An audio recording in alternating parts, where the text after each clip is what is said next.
കുടുംബം നൽകിയ കേസിൽ നിന്ന് മനാഫിനെ ഒഴിവാക്കിയേക്കും. കുടുംബം നൽകിയ മൊഴിയിൽ മനാഫിന്റെ പേരില്ല. ഇതോടെയാണ് പ്രതിപട്ടികയിൽ നിന്നും മനാഫിനെ ഒഴിവാക്കാനുള്ള നീക്കം. മനാഫിന്റെ വീഡിയോയുടെ താഴെ കുടുംബത്തിന് നേരെ സൈബർ ആക്രമണം നടക്കുന്നുവെന്നായിരുന്നു പരാതി. പ്രാഥമിക അന്വേഷണത്തിന്റെ ഭാഗമായിട്ടാണ് മനാഫിന്റെ പേര് എഫ്ഐആറിൽ ഉൾപ്പെടുത്തിയതെന്നാണ് പോലീസിന്റെ വിശദീകരണം. കോഴിക്കോട് നിന്ന് MS അനീഷ് കുമാർ ചേരുന്നുണ്ട് വിശദാംശങ്ങളുമായി.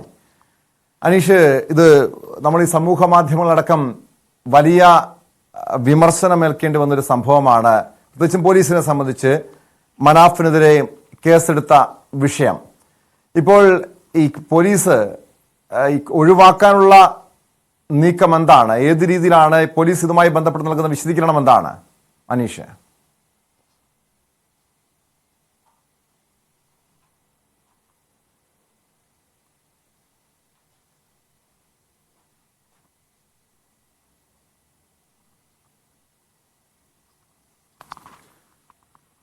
കഴിഞ്ഞ ദിവസമാണ് ഈ മനാഫിന്റെ കുടുംബം നൽകിയ പരാതിയുമായി ബന്ധപ്പെട്ട് സൈബർ ആക്രമണത്തിൽ അർജുന്റെ കുടുംബം നൽകിയ പരാതിയിൽ മനാഫിനെ കൂടി ഈ പ്രതിപട്ടികയിൽ ഉൾപ്പെടുത്തിയത്. പിന്നീട് അത് സമൂഹ മാധ്യമങ്ങളിൽ വലിയ വിമർശനമൊക്കെ പോലീസിന് ഉൾപ്പെടെ ഏൽക്കേണ്ടി വന്ന സാഹചര്യം പോലും ഉണ്ടായി. ഇപ്പോൾ പോലീസ് നൽകുന്ന വിശദീകരണം, ഇത് പ്രാഥമിക അന്വേഷണത്തിന്റെ ഭാഗമായിട്ടാണ് മനാഫിന്റെ പേര് എഫ്ഐആറിൽ ഉൾപ്പെടുത്തതെന്നാണ് പോലീസ് പറയുന്നത്. അനീഷ് കുമാറിലേക്ക്. അനീഷ്, ഈ മനാഫിന്റെ പേര് ഈ പ്രതിപട്ടികയിൽ നിന്നും ഒഴിവാക്കാനുള്ള നീക്കമുണ്ട്. അങ്ങനെയെങ്കിൽ ഈ സൈബർ ആക്രമണത്തിൽ ഈ പോലീസിന്റെ നീക്കം എങ്ങനെയാണ്? ഈ മനാഫിനെ സാക്ഷിയാക്കുക, കൂടുതൽ ഈ സൈബർ ആക്രമണം നടത്തിയ പ്രൊഫൈലുകൾക്കെതിരെ നടപടിയെടുക്കുക, അത്തരം നടപടികളിലേക്ക് പോലീസ് കടന്നിട്ടുണ്ടോ?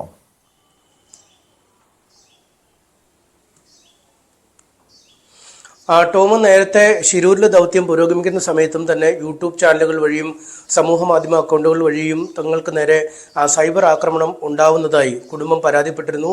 ഇതിനുശേഷമാണ് മൃതദേഹം കണ്ടെത്തുകയും നാട്ടിലെത്തുകയും സംസ്കരിക്കുകയും ചെയ്തത്. തൊട്ടു പിന്നാലെ മനാഫിനെതിരെ രൂക്ഷമായ ആരോപണങ്ങളുമായി ഈശ്വർ മാൽപ്പ അടക്കമുള്ളവർക്കെതിരെയും ആരോപണങ്ങളുമായി കുടുംബം രംഗത്ത് വരികയും അവർ വീട്ടിൽ തന്നെ ഒരു വാർത്താ സമ്മേളനം വിളിച്ചു ചേർത്ത് കാര്യങ്ങൾ വിശദീകരിക്കുകയും ചെയ്തു. എന്നാൽ ഇതിന് തൊട്ടു പിന്നാലെയാണ് കുടുംബത്തിനെതിരെ രൂക്ഷമായ സൈബർ ആക്രമണം ആരംഭിച്ചത്. കാരണം മനാഫ് അടക്കമുള്ള ആളുകൾ സജീവമായി ഈ രക്ഷാപ്രവർത്തനത്തിൽ അല്ലെങ്കിൽ തെരച്ചിലിൽ ഇടപെടുകയും അവർക്കൊക്കെ വലിയ അംഗീകാരം പലയിടങ്ങളിൽ നിന്നായി ലഭിക്കുകയും ചെയ്തിരുന്നു. ഈശ്വർ മാൽപ്പയും ഒരുപാട് ആളുകൾ വാഴ്ത്തുന്നതും നമ്മൾ കണ്ടു. ഇരുവരും ഈ സംസ്കാരം നടക്കുന്ന ദിവസവും ഈ വീട്ടിലെത്തിയിരുന്നു, അർജുന്റെ വീട്ടിൽ. അന്നും ആളുകൾ അവരോടൊപ്പം അവർക്കൊക്കെ വലിയ സ്നേഹം പ്രകടിപ്പിക്കുന്ന കാഴ്ചയും നമ്മൾ കണ്ടു. എന്നാൽ ഇതിന് വിരുദ്ധമായാണ് കുടുംബത്തിന്റെ ഒരു നിലപാട് എന്ന് ആരോപിച്ചാണ് കുടുംബത്തിനെതിരെ ഈ സൈബർ ആക്രമണം രൂക്ഷമായി നടക്കുന്നത്. അതിൽ പ്രധാനമായും ഈ അർജുന്റെ സഹോദരിക്കും ഭാര്യയ്ക്കുമൊക്കെ എതിരെ വളരെ മോശമായ പരാമർശങ്ങൾ സൈബർ ഇടങ്ങളിൽ കഴിഞ്ഞ ഏതാനും ദിവസങ്ങളായി നടക്കുകയാണ്. ഈ ഭാര്യ ജോലി വാങ്ങിയപ്പോൾ അർജുന്റെ മൃതദേഹം പോലും കണ്ടെടുത്തില്ല എന്നടക്കമുള്ള കാര്യങ്ങളൊക്കെ പറഞ്ഞ് വളരെ മോശമായ രീതിയിൽ തന്നെയാണ് ഇത്തരം അധിക്ഷേപങ്ങൾ നടക്കുന്നത്. ഈ അധിക്ഷേപങ്ങൾ പരിധി വിടുന്ന സാഹചര്യത്തിലാണ് കുടുംബം സിറ്റി പോലീസ് കമ്മീഷണർക്ക് പരാതി നൽകുകയും ആ പരാതിയുടെ അടിസ്ഥാനത്തിൽ പോലീസ് അന്വേഷണം ആരംഭിക്കുകയും ചെയ്തത്. ഈ കുടുംബം നൽകിയ പരാതിയിലും ഈ മനാഫിന്റെ യൂട്യൂബ് പേജിൽ അതിന് താഴെ വരുന്ന കമന്റുകൾ അധിക്ഷേപകരമായ കമന്റുകളാണ്, വളരെ മോശമായ രീതിയിലുള്ള കമന്റുകളാണ്. സ്ത്രീത്വത്തെ അപമാനിക്കുന്ന തരത്തിലുള്ള കമന്റുകളും ഒപ്പം മതവിഭാഗങ്ങൾക്കിടയിൽ സ്പർദ്ധത വരുത്താനുള്ള തരത്തിലുള്ള കമന്റുകളുമുണ്ട് എന്നൊക്കെ പറഞ്ഞിരുന്നു. ഇതിന്റെ അടിസ്ഥാനത്തിലാണ് പോലീസ് മനാഫിനെ ഒന്നാം പ്രതിയാക്കി കേസെടുക്കുകയും ഈ കണ്ടാലറിയാവുന്ന സമൂഹ മാധ്യമ അക്കൗണ്ടുകളിലെ ആളുകൾ മറ്റു പ്രതികളുമായി കേസ് രജിസ്റ്റർ ചെയ്തത്. അതിനുശേഷം പോലീസ് അപ്പോൾ തന്നെ പറഞ്ഞിരുന്നു ഈ മനാഫിന്റെ യൂട്യൂബ് പേജ് അല്ലെങ്കിൽ സമൂഹ മാധ്യമ അക്കൗണ്ടുകളും വളരെ വിശദമായി പരിശോധിക്കും. ഈ പരിശോധനയ്ക്ക് ശേഷമാവും മറ്റു കാര്യങ്ങളിലേക്ക് കടക്കുക എന്നതായിരുന്നു. എന്തായാലും ഇതിന്റെ അടിസ്ഥാനത്തിൽ പോലീസ് മനാഫിന്റെ സമൂഹ മാധ്യമ അക്കൗണ്ടുകളും യൂട്യൂബ് പേജും പരിശോധിച്ചു. ഈ യൂട്യൂബ് പേജിലൊന്നും ഈ കുടുംബത്തെ വ്യക്തിപരമായി അധിക്ഷേപിക്കുന്നു അല്ലെങ്കിൽ മറ്റ് അർജുനുമായി ബന്ധപ്പെട്ട അധിക്ഷേപ പരാമർശങ്ങളോ ഒന്നുമില്ല. മതങ്ങളെ തമ്മിൽ അടുപ്പിക്കാൻ പര്യാപ്തമായ അല്ലെങ്കിൽ വർഗീയമായ ചേരിതിരിവ് ഉണ്ടാക്കാൻ പര്യാപ്തമായ കാര്യങ്ങളും ഈ പേജിലെ വീഡിയോകളില്ല. മറിച്ച് ഈ വീഡിയോകൾക്ക് താഴെ കമന്റായി വരുന്ന പല കമന്റുകളും പല ഐഡികളിൽ നിന്നും വരുന്ന കമന്റുകളും അങ്ങേയറ്റം അധിക്ഷേപാർഹമാണ്. ഒപ്പം ഈ വർഗീയ ചേരിതിരിവ് സൃഷ്ടിക്കുന്നതിനായി ലക്ഷ്യം വെച്ചുള്ളതാണ് എന്നും പോലീസിന് മനസ്സിലായിട്ടുണ്ട്. ഒപ്പം ഈ നിരവധി യൂട്യൂബ് പേജുകളും ഇത്തരത്തിൽ വർഗീയത പരത്തുന്ന തരത്തിൽ അല്ലെങ്കിൽ അർജുന്റെ കുടുംബത്തെ അങ്ങേയറ്റം അധിക്ഷേപിക്കുന്ന തരത്തിലൊക്കെ വീഡിയോകൾ പ്രചരിപ്പിച്ചു എന്നും കണ്ടെത്തിയിട്ടുണ്ട്. എന്തായാലും നിലവിൽ 6 യൂട്യൂബ് ചാനലുകൾക്ക് അല്ലെ 6 യൂട്യൂബ് അക്കൗണ്ടുകളുമായി ബന്ധപ്പെട്ട് പോലീസ് ഇതിനകം നടപടി എടുക്കാൻ ആരംഭിച്ചു കഴിഞ്ഞിരിക്കുന്നു. അവർക്കെതിരെ കേസെടുത്തിട്ടുണ്ട്. ഒപ്പം ഈ യൂട്യൂബ് പേജുകളുമായി ബന്ധപ്പെട്ട അങ്ങനെയാണെങ്കിൽ അനീഷ്, നമ്മൾ ഈ സമൂഹ മാധ്യമങ്ങൾ നിരീക്ഷിച്ചപ്പോൾ മനസ്സിലാക്കാൻ കഴിഞ്ഞത് കുടുംബത്തിനെതിരെ സൈബർ ആക്രമണമുണ്ട്. മറുവശത്ത് മനാഫിനെ ആ ഒരു വർഗീയവാദിയായി ചിത്രീകരിക്കാനുള്ള ശ്രമവും മറുവശത്തിന്റെ ഭാഗത്തുനിന്ന് മറ്റൊരു വിഭാഗം ആളുകളുടെ ഭാഗത്തുനിന്ന് ശ്രമം നടക്കുന്നുണ്ട്. അത് ഈ മനാഫിന്റെ കുടുംബമോ അതല്ലെങ്കിൽ അർജുന്റെ കുടുംബമോ ഒന്നും അറിയാത്ത കാര്യമാണ്. അവർക്ക് ഇതുമായി ബന്ധപ്പെട്ട് യാതൊരു ബന്ധവുമില്ല എന്ന് തന്നെ നമുക്ക് വ്യക്തമായ കാര്യമാണ്. അങ്ങനെയെങ്കിൽ ഈ വിഷയത്തിൽ ഈ മനാഫിനെ വർഗീയവാദിയായി ചിത്രീകരിക്കാനുള്ള നീക്കം കൂടി നടക്കുന്നു. ആ വിഷയത്തിലും പോലീസിന്റെ ഭാഗത്ത് നിന്ന് നടപടി ഉണ്ടാകേണ്ടതല്ലേ?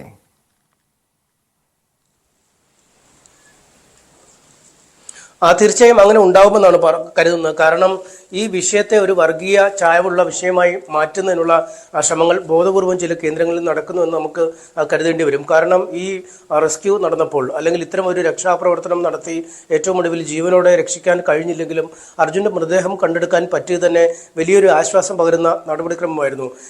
ഈ ആക്ഷനിൽ, ഈ ദൗത്യത്തിൽ മതഭിന്നതകൾക്കപ്പുറം അല്ലെങ്കിൽ രാഷ്ട്രീയപരമായ ചേരിതിരിവുകൾക്കപ്പുറം ദേശങ്ങൾ തമ്മിലുള്ള കർണാടകമായാലും കേരളമായാലും അങ്ങനെ യാതൊരു വേർതിരിവുമില്ലാതെ എല്ലാവരും ഒത്തുചേർന്ന് നിന്ന ഒരു ദൗത്യമായിരുന്നു. അതുകൊണ്ട് തന്നെയാണ് ഈ മിഷൻ ഒരുപാട് വാഴ്ത്തപ്പെട്ടത്. അതുകൊണ്ട് തന്നെയാണ് നൂറുകണക്കിന് ആളുകൾ അർജുനെ ഒരു നോക്ക് കാണാനായി അവസാനമായി അദ്ദേഹത്തിന്റെ കണ്ണാടിക്കലെ വീട്ടിലേക്ക് ഒഴുകിയെത്തിയത്. ഈ മനാഫ് ഒരു ഇതര മതസ്ഥനാണെങ്കിലും 62 ദിവസത്തോളം തന്റെ തൊഴിലാളിക്ക് വേണ്ടി ആ കനത്ത മഴയിൽ, ചൂടില്, തണുപ്പിലൊക്കെ അവിടെ ഒരു സാധാരണ ഹോട്ടൽ മുറിയിൽ കിടന്നുറങ്ങുന്ന ഒരു സാഹചര്യം, അല്ലെങ്കിൽ തൻ്റെ ജീവൻ പോലും വകവയ്ക്കാതെ ആഴങ്ങളിലേക്ക് ഇറങ്ങി 8 നോട്ടിക്കൽ മൈൽ 8 നോട്ട്സ് വരെ വേഗതയിൽ വെള്ളം കുത്തി ഒഴുകുമ്പോൾ അതിനുള്ളിലേക്ക് തൻ്റെ ജീവൻ പോലും തൃണവൽക്കരിച്ചുകൊണ്ട് ആഴങ്ങളിലേക്ക് ഇറങ്ങി ഈശ്വർ മാൽപ്പെ. അങ്ങനെ ഒരുപാട് പേര്, പല വിഭാഗത്തിലുള്ള, പല ദേശത്തുള്ള, പല ഭാഷകൾ സംസാരിക്കുന്ന ആളുകളുടെ ഒരു കൂട്ടായ പ്രവർത്തനമാണ് ഈ ദൗത്യത്തെ വിജയിപ്പിച്ചതെന്ന് തന്നെയാണ് എല്ലാവരും ഒന്നടങ്കം ഈ ആദ്യ ഘട്ടത്തിൽ അല്ലെങ്കിൽ 2ാം ഘട്ടത്തിൽ ഒടുവിൽ ഭൗതിക ശരീരം ലഭിച്ചപ്പോഴൊക്കെ പറഞ്ഞത്. പിന്നീടാണ് ചില ആശയക്കുഴപ്പങ്ങളുടെ പേരിൽ ഈ കുടുംബവും മനാഫുമായി തെറ്റുന്നത്. അതിൽ പ്രധാനമായും ഈ യൂട്യൂബ് ചാനൽ വഴി പലപ്പോഴും ഈ അർജുനുമായി ബന്ധപ്പെട്ട അപ്ഡേറ്റുകൾ നൽകുമ്പോൾ അത് ഈ മനാഫിന്റെ ഒരു സ്വകാര്യ പ്രസിദ്ധിക്ക് വേണ്ടിയാണ്, അല്ലെങ്കിൽ അദ്ദേഹത്തിന്റെ യൂട്യൂബിന്റെ വരിക്കാരെ കൂട്ടുകയും അതിലൂടെ ധനസമ്പാദനമായിരുന്നു മാർഗമെന്നും കുടുംബം തെറ്റിദ്ധരിച്ചു എന്ന് നമുക്ക് തോന്നുന്നു. കാരണം മനാഫ് തന്നെ അങ്ങനെയാണ് പറഞ്ഞത്.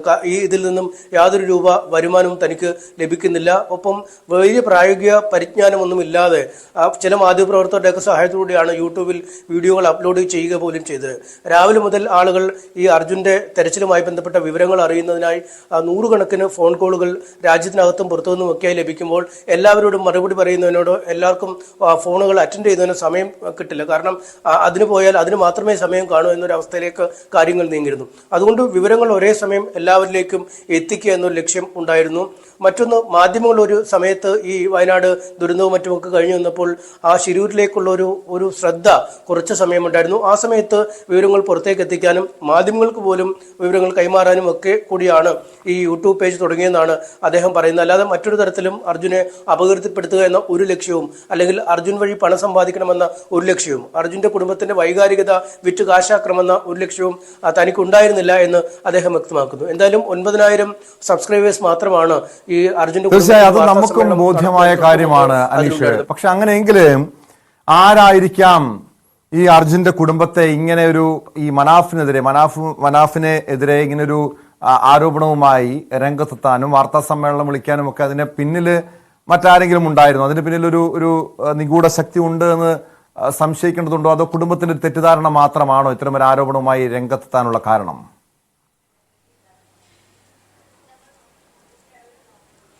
അങ്ങനൊരു മറ്റു എന്തെങ്കിലും ഘടകങ്ങളുണ്ടോ എന്നതിനെ കുറിച്ച് നമുക്ക് ഇപ്പോഴും വ്യക്തമല്ല. പക്ഷേ ഈ മനാഫിനെ തെറ്റിദ്ധരിക്കാൻ പര്യാപ്തമായ എല്ലാ സാഹചര്യവും ഉണ്ടായിരുന്നു. കഴിഞ്ഞ ദിവസം അത് മനാഫ് തന്നെ പറഞ്ഞിരുന്നു. ഒന്ന്, ഈ യൂട്യൂബ് ചാനൽ ഇത്തരത്തിൽ ഓരോ ദിവസവും ഓരോ വീഡിയോയുമായി ഇറക്കുമ്പോൾ അതൊരു ആഘോഷമാക്കി മനാഫ് മാറ്റുന്നു എന്നൊരു സംശയം ആ കുടുംബത്തിനുണ്ടാകുന്നു. ഒപ്പം മറ്റു ചില യൂട്യൂബ് ചാനലുകളിലും അദ്ദേഹം അഭിമുഖങ്ങൾ നൽകുന്നു, അർജുനുമായി ബന്ധപ്പെട്ട വിവരങ്ങൾ കൈമാറുന്നു. പ്രത്യേകിച്ചും ആ ബൈക്കുമായി ബന്ധപ്പെട്ട വിവരം പറയുമ്പോൾ അർജുൻ നന്നാക്കാനായി ഏൽപ്പിച്ച ബൈക്ക് മനാഫിന്റെ വീട്ടിലിരിക്കുന്നു, അത് അർജുന്റെ ബൈക്കാണെന്ന് പറഞ്ഞ് ചൂണ്ടിക്കാണിക്കുമ്പോൾ അർജുന്റെ വീട്ടിലിരിക്കേണ്ട ബൈക്ക് മനാഫിന്റെ വീട്ടിലിരിക്കുമ്പോൾ അത് വേറൊരു വൈകാരിക ബന്ധം എന്നൊക്കെയുള്ള രീതിയിൽ വ്യാഖ്യാനിക്കപ്പെടും. അത് മനാഫും പറയുന്നത് അർജുന്റെ ബൈക്ക് ഇവിടെ ഇരിക്കുന്നു എന്ന് മാത്രമേ ഞാൻ ആ യൂട്യൂബ് ചാനലിനോട് ഉദ്ദേശിച്ചുള്ളൂ എന്നാണ് പറയുന്നത്. പക്ഷേ അത് ഈ കുടുംബാംഗങ്ങൾക്ക് ഏർപ്പെടുത്തുന്ന മുറിവ് വളരെ വലുതാണ്. ഒപ്പം അർജുന്റെ ശമ്പളവുമായി ബന്ധപ്പെട്ട കാര്യം വരുമ്പോൾ 70,000 രൂപ അർജുന് ശമ്പളമായി നൽകിയിരുന്നു എന്നാണ് മനാഫ് ഒരു അഭിമുഖത്തിൽ പറഞ്ഞത്. പക്ഷെ കുടുംബം പറയുന്നു അത്തരമൊരു ശമ്പളം ലഭിക്കുന്നില്ല എന്ന്. കാരണം 70,000 രൂപ പ്രതിമാസം ശമ്പളം ലഭിക്കുന്ന ആൾ കുറച്ചുകൂടി കാര്യമായി ജീവിക്കേണ്ടതാണ്, കുടുംബത്തിൽ അതിനൊക്കെ കാര്യങ്ങളൊക്കെ കാണേണ്ടതാണ്. അങ്ങനെ വരുമ്പോൾ അതും ആ കുടുംബത്തിന് പൂർണ്ണമായും തെറ്റിദ്ധാരണ ഉണ്ടാവാൻ ഇടയുള്ള സാഹചര്യമാണ്. മനാഫിന്റെ ഭാഗത്തുനിന്നും അക്കാര്യത്തിന് വിശദീകരണം നൽകിയത് ശമ്പളം എന്ന രീതിയിലല്ല, ബത്ത എന്ന രീതിയിൽ, അതായത് ദൂരെയൊക്കെയാണ് ഓട്ടത്തിന് പോകുന്നത്, അങ്ങനെ ഓട്ടം പോകുമ്പോൾ ബത്ത എന്ന രീതിയിലാണ് 70,000 രൂപ നൽകിയത്. ഒപ്പം ഇൻഷുറൻസിന്റെ കേസൊക്കെ നടക്കുമ്പോൾ നിലവിൽ ഈ 32ാമത്തെ വയസ്സിൽ 70,000 രൂപ ശമ്പളം വാങ്ങുന്ന ഒരാളാണെങ്കിൽ അത് വിരമിക്കുന്ന കാലത്തേക്ക് എത്ര ശമ്പളം വരും എന്നൊക്കെ കണക്ക് കൂട്ടുമ്പോൾ വലിയൊരു തുക ആ അർജുന്റെ കുടുംബത്തിന് ഒരു ഇൻഷുറൻസ് തുകയായി കിട്ടുമല്ലോ. അങ്ങനെ ഒരു കണക്കൂട്ടിലൊക്കെയാണ് താൻ 75 എന്ന് പറയുന്നത്. അക്കാര്യത്തിലും തെറ്റിദ്ധാരണ ഉണ്ടായാൽ മാപ്പ് പറഞ്ഞു പറഞ്ഞു. അവിടെയും കുടുംബത്തിന് ഒരുപക്ഷെ തെറ്റിദ്ധാരണ ഉണ്ടായി കാണും. കാരണം 10-30,000 രൂപ ശമ്പളം ലഭിക്കുമ്പോൾ 70,000 രൂപ ശമ്പളം ഉണ്ടെന്ന് ലോറി ഉടമ പറയുന്നത് അത് ദുരുദ്ദേശപരമാണ് എന്ന് അവർ വിചാരിച്ചു കാണും. മറ്റൊന്ന്, ഈ മുക്കത്തൊരു സംഘടന ഈ മനാഫിനെ സ്വീകരിക്കാനായി വിളിച്ചിരുന്നു. അപ്പോൾ കുറച്ച് പണം നൽകുമെന്ന് പറഞ്ഞിരുന്നു. ആ പണം എന്നാൽ തനിക്ക് വേണ്ട, അത് അർജുന്റെ കുടുംബത്തിന് കൈമാറുക എന്ന ലക്ഷ്യമായിരുന്നു തനിക്കുണ്ടായിരുന്നുവെന്നും അർജുന്റെ മകന്റെ അക്കൗണ്ട് നമ്പർ താൻ ചോദിച്ചിരുന്നുവെന്നും പറയുന്നു. ഒരുപക്ഷെ ന്യായമായും ആ കുടുംബം ആലോചിച്ചു കാണും. ഇങ്ങനെ അക്കൗണ്ട് നമ്പറൊക്കെ ചോദിക്കുമ്പോൾ പുറത്ത് പണപ്പിരിവ് നടത്തുകയും ആ പണം തങ്ങളിലേക്ക് ഇടുകയും ഒരു പരിധിവരെ കുറച്ച് പണം മനാഫ് എടുക്കുകയും ചെയ്തു നോക്കുക ആ കുടുംബം തെറ്റിദ്ധരിച്ചു കാണും.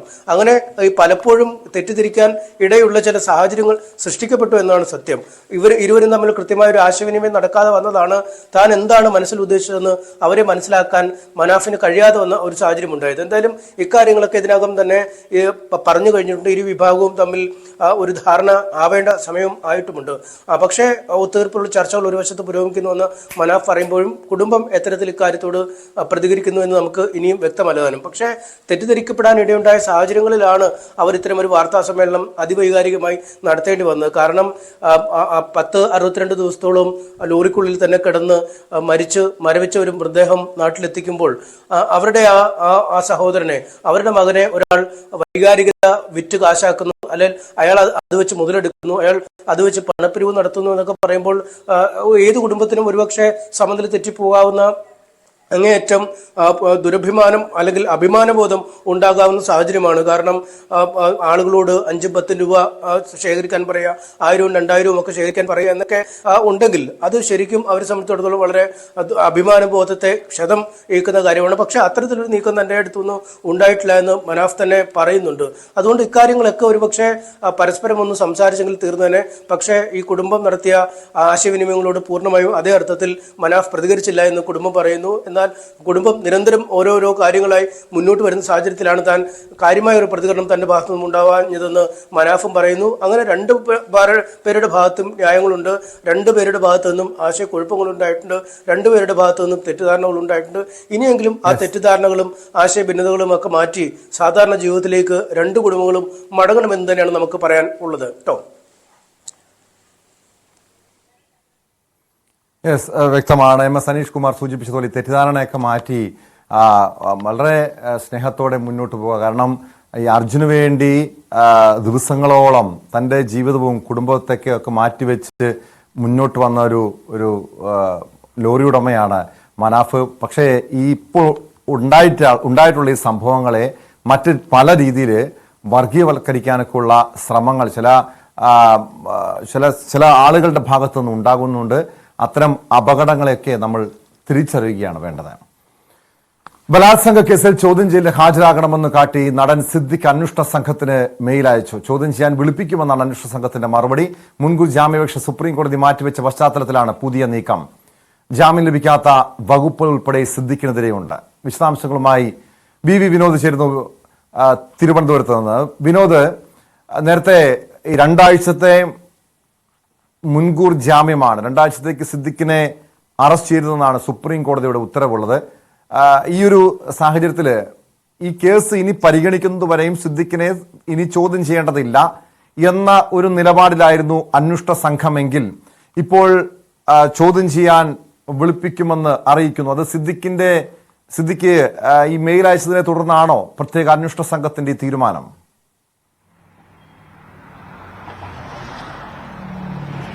ടോം, സിദ്ദിഖാണ് ഇപ്പോൾ ഒരു ആവശ്യം മുന്നോട്ട് വച്ചിരിക്കുന്നത്. ചോദ്യം ചെയ്യാൻ വിളിപ്പിക്കണം, അതിന് സന്നദ്ധനാണ് എന്ന കാര്യം സിദ്ദിഖാണ് ഇപ്പോൾ അന്വേഷണ സംഘത്തെ അറിയിച്ചിരിക്കുന്നത്. ഈ വരുന്ന 22 വരെ അറസ്റ്റ് പാടില്ല എന്ന് നേരത്തെ സുപ്രീം കോടതിയുടെ വിധി ഉണ്ടായിരുന്നു. ഹൈക്കോടതി മുൻകൂർ ജാമ്യാപേക്ഷ തള്ളുകയും സിദ്ദിഖ് ഒളിവിൽ പോവുകയും ചെയ്തു. തുടർന്നാണ് സുപ്രീം കോടതിയെ സമീപിച്ചത്. ഈ സമയത്തൊക്കെയും സിദ്ദിഖിൽ ഒളിവിൽ തുടർന്നപ്പോൾ പോലീസ് പിടികൂടുന്നില്ല എന്നത് വലിയ പരാതിയായി ഉയർന്നു വന്നിരുന്നു. അന്വേഷണ സംഘം ഒത്തുകളിക്കുകയാണെന്ന ആരോപണമുണ്ടായിരുന്നു. അതിനൊക്കെ ശേഷം സുപ്രീം കോടതി 22 വരെ അറസ്റ്റ് പാടില്ല, അതോടൊപ്പം അന്വേഷണ സംഘത്തോട് സഹകരിക്കണമെന്ന നിർദ്ദേശം കൂടി നടന് നൽകിയിരുന്നു. ഈ ഒരു സാഹചര്യത്തിൽ ചോദ്യം ചെയ്യൽ വൈകുകയാണ്. സിദ്ദിഖിനെ ഒരുപക്ഷെ നേരത്തെ തന്നെ കഴിഞ്ഞ ദിവസങ്ങളിൽ തിരുവനന്തപുരത്തോ കൊച്ചിയിലോ വിളിപ്പിച്ച് ചോദ്യം ചെയ്യുമെന്ന ചില സൂചനകൾ ഉണ്ടായിരുന്നെങ്കിലും അന്വേഷണ സംഘം അത്തരമൊരു നടപടിയിലേക്ക് പോയില്ല. പ്രധാനമായും അവിടെ ചൂണ്ടിക്കാട്ടപ്പെടുന്ന ഒരു നിയമകാര്യം പിന്നീട് സിദ്ദിഖിനെ കസ്റ്റഡിയിൽ വാങ്ങുന്നതിന് വേണ്ടി ഇപ്പോഴത്തെ ചോദ്യം ചെയ്യൽ ഒഴിവാക്കുന്നു. പോലീസിന്റെ ഒരു നീക്കം ആ നിലയ്ക്കാണ് എന്ന സംശയം. അതുകൊണ്ട് തന്നെയാണ് നടൻ ഇപ്പോൾ സ്വമേധയാ ഒരു താല്പര്യമെടുത്ത് ചോദ്യം ചെയ്യലിന് എത്താം എന്ന കാര്യം അറിയിച്ചിരിക്കുന്നത്. അല്ലെങ്കിൽ 22 വരെ ചോദ്യം ചെയ്യൽ നടക്കാതിരിക്കുകയും പിന്നീട് കോടതിയിൽ ഈ കേസ് വരുമ്പോൾ പ്രതിയെ വിശദമായി ചോദ്യം ചെയ്യാൻ കഴിഞ്ഞില്ല എന്ന കാര്യം പ്രോസിക്യൂഷൻ പറയാനുള്ളൊരു സാധ്യതയുണ്ട്. മാത്രമല്ല, ഈ കസ്റ്റഡി നടപടികളിലേക്ക് കാര്യങ്ങൾ നീളും.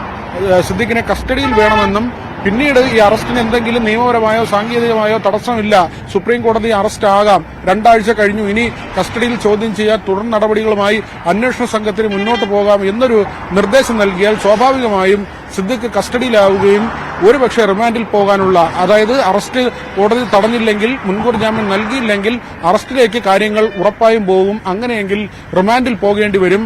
അവിടെ ദിലീപിന്റെ സാഹചര്യമൊക്കെയും മുന്നിലുണ്ട്. ചലച്ചിത്ര രംഗത്ത് തന്നെ ഉള്ള ഒരു അനുഭവമാണ്.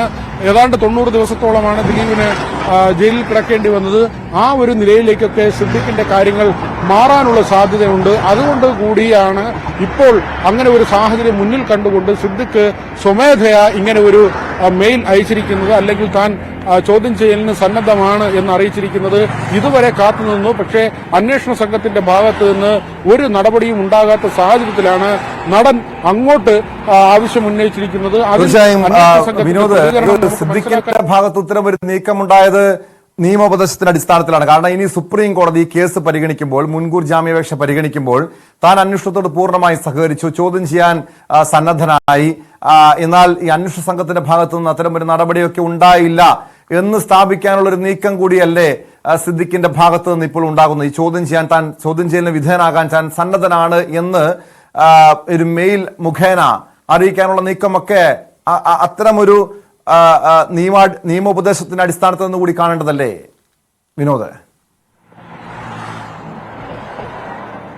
ടോം തീർച്ചയായും അങ്ങനെ വിലയിരുത്തണം. കാരണം ഇനി കോടതിയുടെ മുമ്പിലേക്ക് ഈ കേസ് വരുമ്പോൾ എങ്ങനെയാണ് അന്വേഷണ സംഘത്തോട് സിദ്ദിഖ് സഹകരിച്ചത്? അതൊരു പ്രധാനപ്പെട്ട കാര്യം തന്നെയാണ്. കാരണം തുടർ നടപടികളിൽ പ്രതിക്ക് അനുകൂലമായ തീരുമാനങ്ങളോ കോടതിയുടെ നടപടികളോ ഉണ്ടാകണമെങ്കിൽ സ്വാഭാവികമായും ഈ അന്വേഷണ സംഘത്തോട് സഹകരിച്ച് മുന്നോട്ട് പോകേണ്ട അതൊരു ആവശ്യകതയാണ്, പ്രതിഭാഗത്തിന്റെ ആവശ്യമാണ്.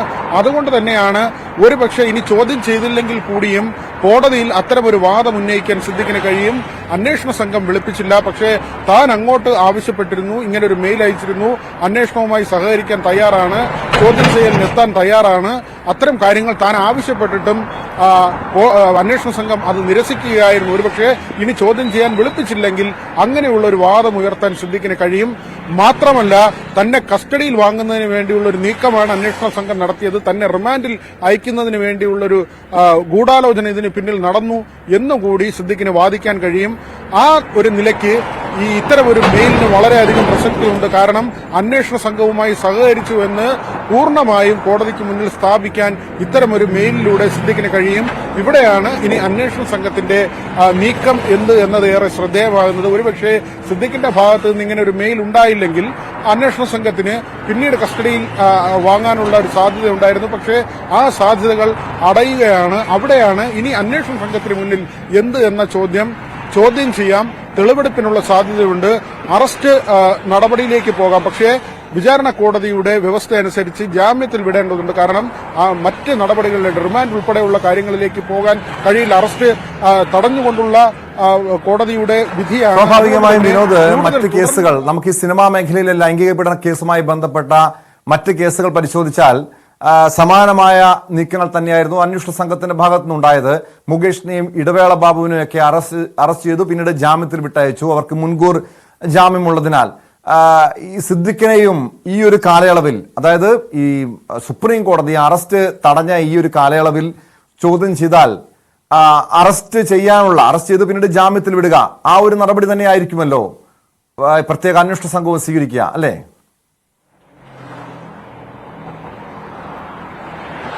തീർച്ചയായും ചോദ്യം ചെയ്യുന്നതിന് തടസ്സമില്ല. ഒരുപക്ഷെ സിദ്ദിഖിനെ ഒന്നിൽ കൂടുതൽ തവണ, അത് ഈ അന്വേഷണ സംഘത്തിന്റെ താല്പര്യമാണ് എത്ര തവണ ചോദ്യം ചെയ്യണമെന്നത്, ഒന്നിൽ കൂടുതൽ തവണ സിദ്ദിഖിനെ ചോദ്യം ചെയ്യുന്നതിനും ഈ തെളിവ് ശേഖരണവുമായി ബന്ധപ്പെട്ട നടപടികളുമായി മുന്നോട്ട് പോകുന്നതിനും അന്വേഷണ സംഘത്തിന് തടസ്സമില്ല. പക്ഷേ റിമാൻഡ് പോലുള്ള നടപടികൾ, അത്തരത്തിലുള്ള പിന്നീട് കസ്റ്റഡിയിൽ വാങ്ങിയുള്ള ചോദ്യം ചെയ്യൽ, ഇതൊന്നും തന്നെ ഇപ്പോഴത്തെ സാഹചര്യത്തിൽ സാധ്യമല്ല. 22 വരെ അത്തരം നടപടികളൊന്നും അന്വേഷണ സംഘത്തിന് സാധ്യമല്ല. സുപ്രീം കോടതിയുടെ ഉത്തരവാണ്. അതേസമയം അന്വേഷണവുമായി സഹകരിക്കണമെന്ന കാര്യമാണ് സിദ്ദിഖിനോട് ഉന്നയിച്ചിട്ടുള്ളത്. ഇനി സിദ്ദിഖിനെ സംബന്ധിച്ച് ഇപ്പോഴത്തെ മെയിൽ അതൊരു പ്രധാനപ്പെട്ട കാര്യമാണ്. താൻ ചോദ്യം ചെയ്യലിന് സന്നദ്ധനാണ്, അന്വേഷണ സംഘത്തിന് മുന്നിലെത്താം, തന്നെ വിളിപ്പിച്ചാൽ താൻ എത്താം എന്ന നിലയ്ക്ക് സ്വമേധയാ അങ്ങോട്ട് ഒരു അറിയിപ്പ് കൊടുത്തിരിക്കുകയാണ്. അതുകൊണ്ട് തന്നെ ഇനി സിദ്ദിഖിനെ ചോദ്യം ചെയ്യാതെ ഈ കേസ് നേരെ മുന്നോട്ട് പോവുകയും 22 കഴിഞ്ഞ് സുപ്രീം കോടതിക്ക് മുന്നിലെത്തുകയും ചെയ്യുമ്പോൾ പിന്നീട് കസ്റ്റഡി അപേക്ഷയുമായി ബന്ധപ്പെട്ട കാര്യങ്ങൾ പ്രോസിക്യൂഷൻ നീക്കിയാൽ സിദ്ദിഖിന്റെ അഭിഭാഷകൻ ഉറപ്പായും പറയുന്നത് അന്വേഷണവുമായി സഹകരിക്കാൻ തയ്യാറായിരുന്നു, ചോദ്യം ചെയ്യലിന് എത്താമെന്ന് അങ്ങോട്ടറിയിച്ചു. പക്ഷേ അതിന് അന്വേഷണ സംഘം തയ്യാറായില്ല. അതുകൊണ്ട് തുടർന്നുള്ള നടപടികൾ ഒഴിവാക്കണം, മുൻകൂർ ജാമ്യം നൽകണം, അല്ലെങ്കിൽ ഇപ്പോഴത്തെ ഈ തൽസ്ഥിതി അറസ്റ്റ് പാടില്ല, തുടർന്നുള്ള കാര്യങ്ങൾ അത് നീട്ടിക്കൊണ്ടുപോകാനുള്ള എല്ലാ സാഹചര്യവുമുണ്ട്. ഏതായിരുന്നാലും അന്വേഷണ സംഘത്തെ സംബന്ധിച്ച് സിദ്ദിഖിന്റെ കാര്യത്തിൽ ഇനി എന്ത് എന്നത് വളരെ പ്രസക്തമായ ഒരു ചോദ്യമാണ്. മാത്രമല്ല, ഈ അറസ്റ്റ് തടഞ്ഞുകൊണ്ടുള്ള സുപ്രീം കോടതി വിധിയിൽ എന്തുകൊണ്ട് ഈ കേസ് ഇത്രകാലം വൈകി? 2016 നടന്ന സംഭവമാണ്. അതിനുശേഷം 2019 മുതൽ ഈ നടി വെളിപ്പെടുത്തലുകൾ നടത്തിയിട്ടുണ്ട്. പക്ഷേ അതിലൊന്നും തന്നെ കേസെടുക്കുന്ന സാഹചര്യം ഉണ്ടായിരുന്നില്ല. ഹേമ കമ്മിറ്റി റിപ്പോർട്ടാണ് പിന്നീട് പ്രോസിക്യൂഷൻ സുപ്രീം കോടതിയിൽ ചൂണ്ടിക്കാട്ടിയത്. അവിടെ എല്ലാം തന്നെ നിശ്ചിതമായ വിമർശനം ഏറ്റുവാങ്ങേണ്ടി വന്നു. എന്തുകൊണ്ടിത് സംഭവിച്ചു, എന്തുകൊണ്ട് കേസെടുത്തില്ല, എന്തുകൊണ്ട് 8 വർഷത്തെ കാലതാമസം ഉണ്ടായി എന്നതടക്കമുള്ള കാര്യങ്ങൾ കോടതിയുടെ ഭാഗത്ത് നിന്ന് ചോദ്യമായി ഉയർന്നിരുന്നു. ഇതെല്ലാം തന്നെ പൊതുവിൽ പ്രതിഭാഗത്തിന് അനുകൂലമായ സാഹചര്യം എന്ന നിലയ്ക്കാണ്. അതിനപ്പുറത്തേക്ക് അറസ്റ്റ് തടഞ്ഞുകൊണ്ടുള്ള ഒരു നടപടിയിലേക്ക് കൂടി പോയിരിക്കുന്നു. അതായത് ഹൈക്കോടതിയുടെ മുൻകൂർ ജാമ്യാപേക്ഷ തള്ളിക്കൊണ്ടുള്ള നടപടിക്ക് അപ്പുറത്തേക്ക് സുപ്രീം കോടതി ഒരു നടപടിയിലേക്ക് പോയത് 22 വരെ അറസ്റ്റ് പാടില്ല എന്ന കാര്യമാണ്. അതുകൊണ്ട് തന്നെ ഇനിയുള്ള ദിവസങ്ങൾ അത് സിദ്ദിഖിനെ സംബന്ധിച്ച് ഈ രാജ്യം വിട്ടു പോകരുത്, പ്രധാനമായും ഈ അന്വേഷണ സംഘത്തോട് സഹകരിക്കണം തുടങ്ങിയുള്ള കാര്യങ്ങളാണ്. അതിന് അന്വേഷണ സംഘം ഒരു ഇനിഷ്യേറ്റീവ് താല്പര്യമെടുത്തില്ലെങ്കിൽ സിദ്ദിഖ് ആ താല്പര്യമെടുക്കുന്നു എന്നത് വെറുതെ താല്പര്യമെടുക്കുന്നതല്ല. 22-ന് ശേഷം സുപ്രീം കോടതിയെ കൃത്യമായി ബോധ്യപ്പെടുത്തുന്നതിന് വേണ്ടിയുള്ള നടപടി കൂടിയാണ് ഇപ്പോൾ നടന്റെ ഭാഗത്തു നിന്ന് ഉണ്ടാകുന്നത്. ടോം, തീർച്ചയായും വിനോദ് സൂചിപ്പിച്ചതുപോലെ കൃത്യമായ നിരീക്ഷണമാണ്. കാരണം അത് സുപ്രീം കോടതി ഈ കേസ് പരിഗണിക്കുമ്പോൾ തന്റെ ഭാഗത്തു നിന്ന് ഈ കേസിനോട് പൂർണ്ണമായി സഹകരിച്ചു എന്ന് വാദിക്കാൻ പ്രതിഭാഗത്തിന് കഴിയും. മറുവശത്ത് അന്വേഷണ സംഘത്തിന്റെ തീരുമാനവും ഏറെ നിർണായകമാണ്. ADGP MR അജിത് കുമാറിനെതിരായ അന്വേഷണ റിപ്പോർട്ട് വൈകുന്നു എന്ന വാർത്ത കൂടിയുണ്ട്. ആ വാർത്ത പരിശോധിക്കാം ഇടവേളയ്ക്ക് ശേഷം. സ്പോട്ട് ലൈവ് തുടരുന്നു. ADGP MR അജിത് കുമാറിനെതിരായ അന്വേഷണ റിപ്പോർട്ട് വൈകുന്നു. പ്രത്യേക സംഘത്തിന്റെ യോഗത്തിന് ശേഷം റിപ്പോർട്ട് നൽകാനാണ് നീക്കം. ഇപ്പോൾ പോലീസ് ആസ്ഥാനത്ത് പ്രത്യേക സംഘത്തിന്റെ യോഗം ചേരുകയാണ്. DGPയുടെ നേതൃത്വത്തിൽ ആദ്യം നടത്തിയ അന്വേഷണത്തിന്റെ റിപ്പോർട്ടാണ് മുഖ്യമന്ത്രിക്ക് കൈമാറുക. ഡാൻ കുര്യൻ ചേരുന്നു വിശദാംശങ്ങളുമായി. ഡാൻ, ഈ ADGPയെ മാറ്റുന്ന കാര്യത്തിൽ റിപ്പോർട്ട് ലഭിച്ച ശേഷം തീരുമാനമെടുക്കുമെന്ന് മുഖ്യമന്ത്രി കഴിഞ്ഞ ദിവസങ്ങളിലൊക്കെ ആവർത്തിച്ചതാണ്. ഇന്ന് ഇപ്പോൾ യോഗം ചേരുന്നു. യോഗത്തിന് ശേഷം റിപ്പോർട്ട് കൈമാറുമെന്ന് പ്രതീക്ഷിക്കാമോ? കൈമാറാതെ അത് കൈവശം വെച്ചുകൊണ്ട് അധിക സമയം തുടരാൻ കഴിയില്ല. അതുകൊണ്ട് തന്നെ എത്രയും പെട്ടെന്ന് റിപ്പോർട്ട് കൈമാറാനുള്ള സാധ്യതയാണ് മുമ്പിലുള്ളത്. അതിന് മുന്നോടിയായിട്ടാണ് പ്രത്യേക അന്വേഷണ സംഘം പോലീസ് ആസ്ഥാനത്ത് യോഗം ചേരുന്നത്. സംസ്ഥാന പോലീസ് മേധാവി ഷെയ്ഖ് ദർബെ സാഹിബിന്റെ നേതൃത്വത്തിൽ എന്നാണ് മനസ്സിലാക്കാൻ കഴിയുന്നത്. അങ്ങനെയാണെങ്കിൽ വൈകാതെ തന്നെ ആ റിപ്പോർട്ട് മുഖ്യമന്ത്രിക്ക് ആഭ്യന്തര വകുപ്പിന് കൈമാറും. ആ റിപ്പോർട്ടിന്റെ അടിസ്ഥാനത്തിലായിരിക്കും തുടർ നീക്കങ്ങൾ. സ്വാഭാവികമായി ഇതുണ്ടാക്കിയിട്ടുള്ള രാഷ്ട്രീയ വിവാദങ്ങളും പ്രത്യാരോപണങ്ങളും ഒന്നും ചെറുതല്ല. LDF-നുള്ളിൽ നിന്ന് തന്നെ മറ്റ് ഘടകകക്ഷികൾ ഉൾപ്പെടെ ക്രമസമാധാന ചുമതലയിൽ നിന്ന് ADGP MR അജിത് കുമാറിനെ മാറ്റണമെന്ന ആവശ്യം തുടർച്ചയായി ആവർത്തിച്ചുന്നയിച്ചുകൊണ്ടിരിക്കുകയാണ്. അവിടെ CPI ആണ് പ്രധാനമായി ഈ ആവശ്യം സർക്കാരിന് മുമ്പിൽ വെക്കുന്നത്. ആ പശ്ചാത്തലത്തിൽ CPI സംസ്ഥാന സെക്രട്ടറി ബിനോയ് വിശ്വവുമായി മുഖ്യമന്ത്രി കഴിഞ്ഞ ദിവസം നടത്തിയ കൂടിക്കാഴ്ചയിൽ അദ്ദേഹം വ്യക്തമാക്കിയത്, അദ്ദേഹം നൽകിയിരിക്കുന്ന ഉറപ്പ് ഈ റിപ്പോർട്ട് ലഭിക്കുന്നതിന്റെ അടിസ്ഥാനത്തിൽ തുടർ നടപടികൾ ഉണ്ടാകുമെന്നാണ്. സ്വാഭാവികമായി ആ ഒരു പശ്ചാത്തലത്തിലാണ് ഈ റിപ്പോർട്ടിന്റെ പ്രാധാന്യം വർദ്ധിക്കുന്നത്. അവിടെയാണ് ഏതൊക്കെ പരാമർശങ്ങളാണ് MR അജിത് കുമാറിനെതിരെ ഉയർന്നു വന്ന ആരോപണങ്ങളിൽ, തൃശൂർ പൂരം കലക്കലുമായി ബന്ധപ്പെട്ടുണ്ടായ വിവാദങ്ങളിൽ അദ്ദേഹത്തിന് കൃത്യമായ ഇടപെടൽ നടത്താനോ അവിടെ പ്രശ്നങ്ങൾ പരിഹരിക്കാൻ കാര്യക്ഷമമായ ഇടപെടൽ നടത്താൻ സ്ഥലത്തുണ്ടായിരുന്ന ക്രമസമാധാന ചുമതലയുണ്ടായിരുന്ന ADGPക്ക് കഴിയാതെ പോയി എന്നതടക്കമുള്ള വിവാദങ്ങൾ ഉയർന്നത്. സ്വാഭാവികമായി അത്തരം വിഷയങ്ങളൊക്കെ ഈ റിപ്പോർട്ടിൽ ഏത് തരത്തിലായിരിക്കും പരാമർശിക്കുക എന്നതടക്കമുള്ള കാര്യങ്ങളിലാണ് ഇനി വ്യക്തത വരാനുള്ളത്. എന്തായാലും ലഭ്യമായ അനുസരിച്ച് വൈകാതെ തന്നെ ഈ റിപ്പോർട്ട് മുഖ്യമന്ത്രിക്ക് കൈമാറും എന്നാണ് അറിയാൻ കഴിയുന്നത്. അതിന് മുന്നോടിയായിട്ടാണ് ഈ യോഗം, പ്രത്യേക അന്വേഷണ സംഘത്തിന്റെ യോഗം സംസ്ഥാന പോലീസ് മേധാവിയുടെ നേതൃത്വത്തിൽ ഇപ്പോൾ പോലീസ് ആസ്ഥാനത്ത് പുരോഗമിച്ചുകൊണ്ടിരിക്കുന്നത്.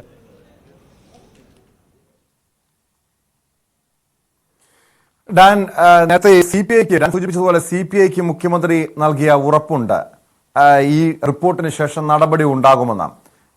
റിപ്പോർട്ടിൽ ഈ PV അൻവർ ഉന്നയിച്ച പല വിഷയങ്ങളുണ്ട്. ഈ സ്വർണ്ണക്കടത്ത് സംഘങ്ങളുമായിട്ടുള്ള ബന്ധം ഉൾപ്പെടെ, മാമിയുടെ തിരോധാന കേസ്, തൃശൂർ പൂരവിവാദം, അങ്ങനെ ഇത് ഈ PV അൻവർ ഉന്നയിച്ച എല്ലാ വിഷയങ്ങളിലും ഈ ADGPയുടെ ഈ അന്വേഷണ റിപ്പോർട്ടിൽ പരാമർശങ്ങൾ ഉണ്ടാകുമോ? ഈ എല്ലാ വിഷയങ്ങളും പരിശോധിച്ചിട്ടുണ്ടോ? സ്വാഭാവികമായി ഗുരുതരമായ ആരോപണങ്ങൾ പല തരത്തിലുള്ള കേസുകളുമായി ബന്ധപ്പെട്ട് മലപ്പുറത്ത് പ്രത്യേകിച്ച് സ്വർണ്ണക്കടത്ത് കേസുമായി ബന്ധപ്പെട്ടൊക്കെ ഗുരുതരമായ ആരോപണങ്ങളാണ് ഉയർന്നത്. കരിപ്പൂർ വിമാനത്താവളത്തിൽ നിന്ന് കസ്റ്റംസ് അറിയാതെ ഈ സ്വർണം കടത്തി പുറത്തേക്ക് എത്തിക്കുമെന്ന് പോലീസ് ഉദ്യോഗസ്ഥർ പിടികൂടുകയും അത് വീതം വെച്ചെടുക്കുകയും ചെയ്യുകയാണ്. അതിന് നേതൃത്വം നൽകിയിരുന്നത് MR അജിത് കുമാറാണ് എന്ന തരത്തിലുള്ള ഗുരുതരമായ ആരോപണങ്ങളായിരുന്നു അദ്ദേഹത്തിനെതിരെ PV അൻവർ MLA അടക്കം കഴിഞ്ഞ ദിവസങ്ങളിൽ ഉന്നയിക്കുന്ന സാഹചര്യമുണ്ടായത്. സ്വാഭാവികമായി ആ പശ്ചാത്തലത്തിൽ ഇതടക്കം കാര്യങ്ങളെക്കുറിച്ച് സമഗ്രമായ അന്വേഷണമായിരിക്കും നടത്തുക. അതിൽ തൃശൂർ പൂരം കലക്കലുമായി ബന്ധപ്പെട്ടുണ്ടായ വിവാദങ്ങളാണ് പ്രാഥമികമായി ഇപ്പോഴുണ്ടായിരിക്കുന്ന അന്വേഷണ റിപ്പോർട്ടിൽ പ്രധാനമായി ഇടം പിടിച്ചിരിക്കുന്നത് എന്നാണ് നമുക്ക് മനസ്സിലാക്കാൻ കഴിയുന്നത്. അതുകൊണ്ട് തന്നെ MR അജിത് കുമാറിനെതിരായ നടപടിക്കുണ്ടാകുന്ന പ്രധാനപ്പെട്ട കാരണം ഈ ഘട്ടത്തിൽ നമുക്ക് ലഭ്യമാകുന്ന വിവരങ്ങൾ അനുസരിച്ച് അത് തൃശൂർ പൂരവുമായി ബന്ധപ്പെട്ടായ വിവാദങ്ങളുടെ പശ്ചാത്തലത്തിലായിരിക്കും. അതോടൊപ്പം RSS നേതാക്കളെ അദ്ദേഹം രഹസ്യമായി എത്തി കൂടിക്കാഴ്ച നടത്തി. അത് ഒരു തരത്തിലും ഇടത് സർക്കാരിന് യോജിക്കാവുന്ന നയമല്ല എന്ന തരത്തിലുള്ള പരാമർശങ്ങളുമായി പരസ്യ പ്രതികരണവുമായി മറ്റ് ഘടകകക്ഷി നേതാക്കൾ തന്നെ രംഗത്തെത്തുന്ന പശ്ചാത്തലമുണ്ടായിരുന്നു. അവിടെയാണ് മുഖ്യമന്ത്രി MR അജിത് കുമാറിനെ സംരക്ഷിക്കുകയാണ് എന്ന തരത്തിലുള്ള വിമർശനം പാർട്ടിക്കുള്ളിൽ നിന്ന് തന്നെ, മുന്നണിക്കുള്ളിൽ നിന്ന് തന്നെ ഉയരുന്ന ഒരു സാഹചര്യം ഉണ്ടായത്. അതിനിടയിലാണ് സംസ്ഥാന പോലീസ് മേധാവിയെ ഈ വിവാദങ്ങളിൽ അന്വേഷണം നടത്താൻ മുഖ്യമന്ത്രി തന്നെ നിയോഗിക്കുന്നതും പ്രത്യേക അന്വേഷണ സംഘത്തിന് രൂപം കൊടുക്കാൻ സർക്കാർ നിർബന്ധിതരാകുന്ന ഒരു സാഹചര്യം ഉണ്ടാകുകയും ചെയ്തത്. ആ പശ്ചാത്തലത്തിൽ ആദ്യഘട്ടത്തിൽ ഈ വിവാദങ്ങളുമായി ബന്ധപ്പെട്ട് MR അജിത് കുമാറിനെതിരെ സംസ്ഥാന പോലീസ് മേധാവി മുഖ്യമന്ത്രിക്ക് റിപ്പോർട്ട് കൈമാറിയിരുന്നു. പക്ഷേ അദ്ദേഹത്തിന്റെ ഭാഗത്തുനിന്നുണ്ടായി എന്ന് പറയപ്പെടുന്ന വീഴ്ചകൾ സംബന്ധിച്ച വിശദമായ റിപ്പോർട്ട് കൈമാറാൻ, MR അജിത് കുമാറുമായി ബന്ധപ്പെട്ടുണ്ടായ വിവാദങ്ങളിൽ വിശദമായ റിപ്പോർട്ട് കൈമാറാൻ സംസ്ഥാന പോലീസ് മേധാവിയോട് മുഖ്യമന്ത്രി വീണ്ടും നിർദ്ദേശിക്കുകയായിരുന്നു. ആ നിർദ്ദേശത്തിന്റെ അടിസ്ഥാനത്തിൽ തയ്യാറാക്കിയ റിപ്പോർട്ടാണ് മുഖ്യമന്ത്രിക്ക് കൈമാറാൻ ഒരുങ്ങുന്നത്. അതിന് മുന്നോടിയായിട്ടാണ് പ്രത്യേക അന്വേഷണ സംഘത്തിന്റെ യോഗം പോലീസ് ആസ്ഥാനത്ത് പുരോഗമിച്ചുകൊണ്ടിരിക്കുന്നത്. ഡാൻ, ഇതോടൊപ്പം ഡാൻ തന്നെ പുറത്തു കൊണ്ടുവന്ന മറ്റു ചില വാർത്തകൾ കൂടി ഉണ്ടായിരുന്നു. കാരണം ഈ കൊല്ലത്തെ അബിഗേൽ എന്ന പെൺകുട്ടിയുടെ തിരോധാന കേസുമായി ബന്ധപ്പെട്ട് ആ കേസിൽ അട്ടിമറി നടന്നു. ADGP MR അജിത് കുമാർ അട്ടിമറിച്ചു, കേസ് അട്ടിമറിച്ചു എന്നൊരു ആരോപണം. 2 സ്വപ്ന സുരേഷിന് ഇവിടെ നിന്നും നാട് കടക്കാൻ, അതായത് രക്ഷപ്പെടാൻ, ഒളിവിൽ പോകാൻ സാഹചര്യം ഒരുക്കിയെന്ന മറ്റു ഗുരുതരമായിട്ടുള്ള ചില ആരോപണങ്ങൾ കൂടി MR അജിത് കുമാറിനെതിരെ ഉയർന്നു വന്നിരുന്നല്ലോ. ആ സംഭവങ്ങളൊക്കെ, ആരോപണങ്ങളൊക്കെ ഇതോടൊപ്പം തന്നെ അന്വേഷിക്കുന്നുണ്ടോ, അതോ ഈ PV അൻവർ ഉന്നയിച്ച വിഷയങ്ങൾ മാത്രമാണോ ഈ അന്വേഷണ പരിധിയിൽ വന്നത്? സ്വാഭാവികമായി ഈ അബിഗേൽ സാറ റജിയുടെ തിരോധാനവുമായി ബന്ധപ്പെട്ട് തട്ടിക്കൊണ്ടുപോയ സംഭവവുമായി ബന്ധപ്പെട്ട തുടരന്വേഷണം നടത്താൻ ഉത്തരവിട്ടത് കൊല്ലം കോടതി തന്നെയായിരുന്നു. സ്വാഭാവികമായി ആ പശ്ചാത്തലത്തിൽ അതുമായി ബന്ധപ്പെട്ട അന്വേഷണം ഒരു വശത്ത് പുരോഗമിക്കുന്നുണ്ട്. പക്ഷേ സ്വപ്ന സുരേഷിനെയും സരിത്തിനെയും ഇവിടെ നിന്ന്, സരിത്തിനെയല്ല സ്വപ്ന സുരേഷിനെയും അവരുടെ കുടുംബത്തെയും ഇവിടെ നിന്ന് ഈ വിവാദങ്ങളുടെ പശ്ചാത്തലത്തിൽ നയതന്ത്ര ബാഗേജ് സ്വർണ്ണക്കടത്ത് കേസിന് ഇടയിൽ ഈ വിവാദങ്ങൾ പുകയുന്നതിനിടയിൽ ലോക്ക്ഡൌൺ കാലത്ത് തിരുവനന്തപുരത്ത് നിന്ന് ബംഗളൂരുവിലേക്ക് കടക്കാൻ സഹായം ചെയ്തു നൽകിയത്, റൂട്ട് മാപ്പ് ഒരുക്കി നൽകിയത് MR അജിത് കുമാർ ആണ് എന്നായിരുന്നു സരിത്ത് ന്യൂസ് 18നോട് നടത്തിയ വെളിപ്പെടുത്തൽ. അതുമായി ബന്ധപ്പെട്ട് നിയമപരമായ അന്വേഷണമൊന്നും ആരംഭിച്ചതായുള്ള വിവരങ്ങൾ നമുക്ക് ലഭ്യമാകുന്നില്ല. പക്ഷേ ഈ വിവാദം ഇങ്ങനെ കത്തുന്ന പശ്ചാത്തലത്തിൽ സ്വാഭാവികമായി അതും അന്വേഷണ പരിധിയിലേക്ക് വരുന്ന ഒരു സാഹചര്യം ഉണ്ടാകാനുള്ള സാധ്യത തള്ളിക്കളയാനാവില്ല. പക്ഷേ ഏത് തരത്തിലായിരിക്കും സർക്കാർ ഇക്കാര്യങ്ങളെ നോക്കിക്കാണുക, ഇതിൽ അന്വേഷണം എങ്ങനെയായിരിക്കും നടത്തുക എന്നതൊക്കെ ഇനി കാത്തിരുന്ന് തന്നെ കാണേണ്ടതുണ്ട്. നിലവിൽ MR അജിത് കുമാറിനെതിരെ നടപടിക്കൊരുങ്ങുന്നത് തൃശൂർ പൂരവുമായി ബന്ധപ്പെട്ട വിവാദങ്ങളുടെ പശ്ചാത്തലത്തിൽ മാത്രമാണ്. മറ്റ് കേസുകളിലൊക്കെ, ആരോപണങ്ങളിലൊക്കെ അന്വേഷണം തുടരുന്നതേ ഉള്ളൂ എന്നാണ് നമുക്ക് അറിയാൻ കഴിയുന്നത്.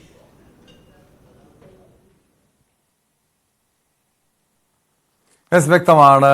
ഡാൻ കുര്യനാണ് വിശദാംശങ്ങൾ നൽകിയത്. ADGP MR അജിത് കുമാറിനെതിരായ അന്വേഷണ റിപ്പോർട്ട് ഇന്ന് തന്നെ നൽകാനുള്ള സാധ്യതയുണ്ട്. DGP ആണ് ഇതുമായി ബന്ധപ്പെട്ട, DGPയുടെ മേൽനോട്ടത്തിലായിരുന്നു, നേതൃത്വത്തിലായിരുന്നു ഈ സംഭവങ്ങളൊക്കെ, PV അൻവർ ഉന്നയിച്ച ആരോപണങ്ങളൊക്കെ അന്വേഷിച്ചത്. ഇപ്പോൾ പ്രത്യേക അന്വേഷണ സംഘം യോഗം ചേരുകയാണ്. അതിനുശേഷം മുഖ്യമന്ത്രിക്ക് ഇതുമായി ബന്ധപ്പെട്ട റിപ്പോർട്ട് കൈമാറും.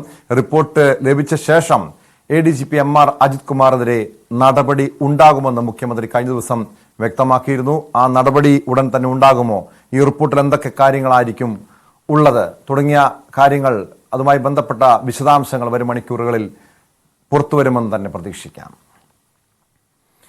എഴുത്തുകാരൻ MT വാസുദേവൻ നായരുടെ വീട്ടിൽ മോഷണം. കോഴിക്കോട് നടക്കാവ് കൊട്ടാരൻ റോഡിലെ സിതാരയിൽ നിന്ന് വജ്രവും മരതകവും പിടിപ്പിച്ച ആഭരണങ്ങളും സ്വർണവും ഉൾപ്പെടെ 26 പവനാണ് മോഷണം പോയത്.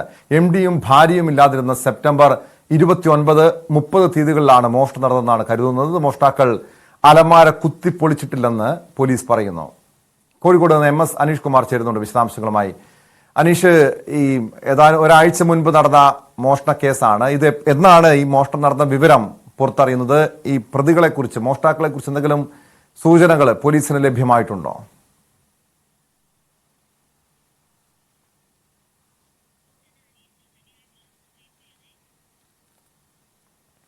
കഴിഞ്ഞ മാസം 29, 30 തീയതികളിലാണ് മോഷണം നടന്നതെന്നാണ് നിലവിൽ ലഭ്യമാകുന്ന പോലീസിന്റെ അന്വേഷണത്തിൽ മനസ്സിലാകുന്ന വിവരങ്ങൾ. ആ സമയത്ത് MT വാസുദേവൻ നായരും ഭാര്യയും വീട്ടിലായിരുന്നു. ഈ മോഷണത്തിന് ശേഷമാണ് അവർ തിരികെ എത്തിയപ്പോഴാണ് മോഷണത്തെക്കുറിച്ചുള്ള വിവരങ്ങൾ പുറത്തു വന്നത്. നിലവിൽ മോഷ്ടാക്കൾ അലമാര കുത്തിപ്പൊളിച്ചിട്ടില്ല. 26 പവനോളം നഷ്ടപ്പെട്ടിട്ടുണ്ട്. MS അനീഷ് കുമാറിലേക്ക് വീണ്ടും. അനീഷ്, ഇതെപ്പോഴാണ് ഈ മോഷണം നടന്ന വിവരം പുറത്തു വന്നത്? ഈ പോലീസിന് പ്രതികളെ കുറിച്ച് എന്തെങ്കിലും സൂചനയുണ്ടോ?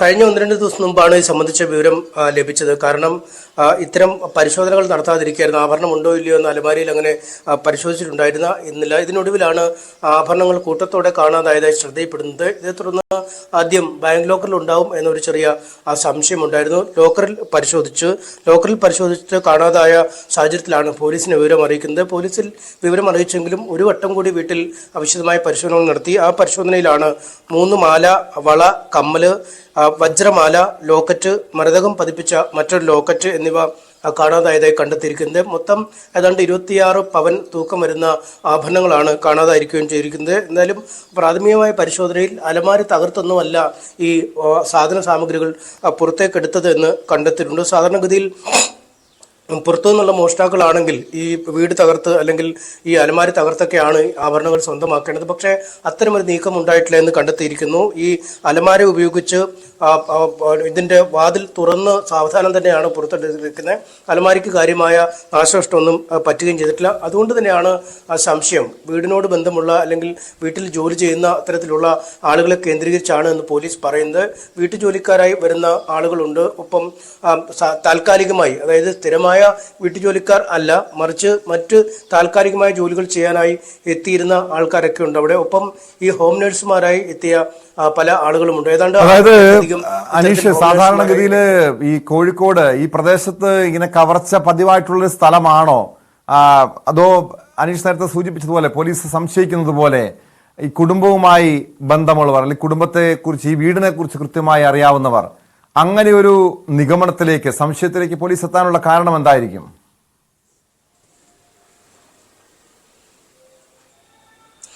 ടോം, ഒരു ആസൂത്രിത കവർച്ച നടക്കുന്ന ഒരു ഇടമല്ല. കാരണം MTയുടെ വീടൊക്കെ അടങ്ങുന്ന സ്ഥലം ഒരുപാട് പ്രധാനപ്പെട്ട ആളുകൾ താമസിക്കുന്ന ഇടം കൂടിയാണ്. ഒപ്പം MTയുടെ വീടിനൊക്കെ സാധാരണഗതിയിൽ തന്നെ ഒരു സുരക്ഷ ഉണ്ട്. പോലീസിന്റെ സ്ഥിരമായ സുരക്ഷ അല്ലെങ്കിൽ പോലും അവിടെ ഒരു ശ്രദ്ധ കേന്ദ്രീകരിക്കുന്ന ഇടങ്ങളാണ്. ഒപ്പം ഈ സാധാരണ ആളുകൾ ചെന്ന് കഴിഞ്ഞാൽ MTയുടെ വീട്ടിലേക്ക് അങ്ങനെ പ്രവേശനമൊന്നും അനുവദിക്കുന്ന ഒരു പതിവുമില്ല. മാധ്യമപ്രവർത്തകരൊക്കെ പോയാൽ തന്നെയും പുറത്തൊക്കെ നിന്നോ അല്ലെങ്കിൽ വരാന്തയിലൊക്കെ നിന്നോ ആണ് പലപ്പോഴും നമ്മൾ പ്രതികരണങ്ങൾ എടുക്കുകയും അല്ലെങ്കിൽ വിശിഷ്ട വ്യക്തികൾ അദ്ദേഹത്തെ കാണാൻ പോകുമ്പോഴൊക്കെ കാര്യങ്ങൾ ഇടപെടുക. അതുകൊണ്ട് കൃത്യമായ ഒരു അകലം ആളുകളിൽ നിന്നും സൂക്ഷിക്കുന്ന ആളാണ് MT. അതുകൊണ്ട് അനാവശ്യമായ ആളുകൾ അവിടെ കയറി ഇറങ്ങുന്ന ഒരു സാഹചര്യം നിലവിലില്ല. ഒപ്പം ഈ കോഴിക്കോട് നടക്കാവില് ഈ MTയുടെ വീട്ടിൽ മോഷണം നടന്ന ദിവസം തന്നെ സമീപ പ്രദേശങ്ങളൊന്നും അങ്ങനെ ഒരു മോഷണം ശ്രദ്ധയിൽ പെട്ടതായി പോലീസ് പറയുന്നില്ല, റെക്കോർഡുകളിലുമില്ല. മറിച്ച് ഈ ഒരു കവർച്ചയാണെങ്കിൽ ഈ കവർച്ചക്കാർക്ക് ഏത് മാർഗം ഉപയോഗിച്ചും മുതൽ സ്വന്തമാക്കുക അല്ലെങ്കിൽ സ്വർണം സ്വന്തമാക്കുക, പണം സ്വന്തമാക്കുക എന്ന ലക്ഷ്യം മാത്രമേ ഉള്ളൂ. അവർ ഈ അലമാരിയോടൊന്നും ഒരു മൃദുഭാവത്തിലുള്ള പെരുമാറ്റമൊന്നും ഉണ്ടാവില്ല. അടുത്ത് അലമാരിക്ക് സമീപത്ത് ഈ താക്കോലൊന്നും തെരഞ്ഞ് വശം കെടാൻ നിൽക്കില്ല. കാരണം ഈ വീട്ടിലുള്ള ആളുകൾക്ക് അല്ലെങ്കിൽ വീടുമായി അടുത്ത ബന്ധമുള്ള ജോലിക്കാരടക്കമുള്ള ആളുകൾക്കായിരിക്കാം ഈ താക്കോൽ ഇരിക്കുന്ന ഇടമൊക്കെ കൃത്യമായി അറിയാൻ കഴിയുക. പുറത്തുനിന്നുള്ള ആളുകളാണെങ്കിൽ ഈ താക്കോല് തിരഞ്ഞെടുത്ത് കണ്ടുപിടിച്ച് അലമാരി തുറന്ന് സ്വർണം അപഹരിച്ച് പുറത്തേക്ക് പോവുക എന്നതൊക്കെ ബുദ്ധിമുട്ടാണ്. അതുകൊണ്ട് വളരെ മാന്യമായി തന്നെയാണ് അലമാരി താക്കോലിട്ട് തുറന്ന് അതിനകത്തൊന്നും സ്വർണ്ണാഭരണങ്ങൾ എടുത്തുകൊണ്ട് പോകുന്ന സാഹചര്യം. മറ്റു വീട്ടിൽ ഒരു സാമഗ്രികളും എടുത്തിട്ടില്ല, മറ്റൊന്നിനും നാശനഷ്ടം വരുത്തുകയും ചെയ്തിട്ടില്ല. ഇത്തരമൊരു സാഹചര്യത്തിലാണ് ഈ അറിയാവുന്ന ആരെങ്കിലും ആയിരിക്കാം ഇതിൻ്റെ പിന്നിലെന്ന ഒരു നിരീക്ഷണത്തിലേക്ക് പോലീസ് എത്തിയിരിക്കുന്നത്. നമുക്ക് എന്തായാലും മുൻവിധിയോടുകൂടി ഇപ്പോഴും പറയുക വയ്യ. അത് തന്നെയാണോ സംഭവിച്ചിരിക്കുന്നത് നമുക്ക് ഉറപ്പിച്ച് പറയാൻ പറ്റില്ല. പക്ഷേ സാധാരണഗതിയിൽ പോലീസിൻ്റെയൊക്കെ നടപടിക്രമം തുടങ്ങുമ്പോൾ അവർ ഇത്തരത്തിലെ ചില നിഗമനങ്ങളിൽ എത്തിയാണ് നടപടിക്രമങ്ങൾ തുടങ്ങുന്നത്. എന്തായാലും വിരലടയാള വിദഗ്ധരും ഡോഗ് സ്ക്വാഡും ഒക്കെ വീട്ടിൽ രാവിലെ തന്നെ പരിശോധന നടത്തുകയും ചെയ്തിരുന്നു. കൂടുതൽ ശാസ്ത്രീയമായ തെളിവുകൾ ശേഖരിച്ച് ഈ കേസിൽ മുന്നോട്ട് പോകണം. ഒപ്പം ഈ ജോലി ചെയ്തിരുന്ന ആളുകളെയും ഹോം നഴ്സുമാരായി വന്നവരെയും ഒക്കെ ചോദ്യം ചെയ്യുമെന്നാണ് അറിയാൻ കഴിയുന്നത്. എന്തായാലും വീടിനകം പൂർണ്ണമായും തെരഞ്ഞെങ്കിലും ബാങ്ക് ലോക്കൽ തെരഞ്ഞെങ്കിലും സ്വർണം കിട്ടാതെ വന്ന സാഹചര്യത്തിലാണ് ഇന്നലെ രാത്രി MTയുടെ ഭാര്യ കോഴിക്കോട് നടക്കാവ് പോലീസിൽ പരാതി കൊടുക്കുകയും പോലീസ് അന്വേഷണം ആരംഭിക്കുകയും ചെയ്തിരിക്കുന്നത്. ടോം, വ്യക്തമാണ്. കോഴിക്കോട് MS അനീഷ് കുമാറാണ് വിവരങ്ങൾ നൽകിയത്. MTയുടെ വീട്ടിൽ കഴിഞ്ഞ ആഴ്ചയാണ് മോഷണം നടന്നത്. അവർ തിരികെ വീട്ടിലില്ലാത്ത സമയത്തായിരുന്നു തിരികെ വീട്ടിലെത്തിയപ്പോഴാണ് ഈ മോഷണ വിവരം പുറത്തു വന്നത്. 26 പവനോളം സ്വർണം നഷ്ടപ്പെട്ടു എന്നാണ് വിവരം. വീടുമായി ബന്ധമുള്ളവർ, വീടിനോട് അടുപ്പമുള്ളവരുമായി കേന്ദ്രീകരിച്ചാണ് പോലീസിന്റെ അന്വേഷണം പുരോഗമിക്കുന്നത്. ഇതോടൊപ്പം തന്നെ തൃശൂർ ATM കവർച്ചാ കേസുമായി ബന്ധപ്പെട്ട ചില സുപ്രധാനമായ വാർത്തകൾ കൂടി പുറത്തു വരുന്നുണ്ട്. ഹരിയാനയിൽ നിന്നെത്തിയ കവർച്ചാ സംഘത്തിന്റെ മോഷണത്തിന് പിന്നിൽ വൻ ആസൂത്രണമെന്നാണ് പോലീസ് നൽകുന്ന വിവരം. മോഷ്ടാക്കൾ തമിഴ്നാട്ടിലേക്ക് എത്തിയത് ഈ മാസം 25-ന് 3 സംഘങ്ങളായിട്ടാണ്. പ്രതികൾ ഫ്ലൈറ്റ് മാർഗത്തിൽ ഹരിയാനയിൽ നിന്നെത്തി. മറ്റു ചില പ്രതികൾ കോയമ്പത്തൂരിലേക്ക് വന്നത് കാറിലാണ്.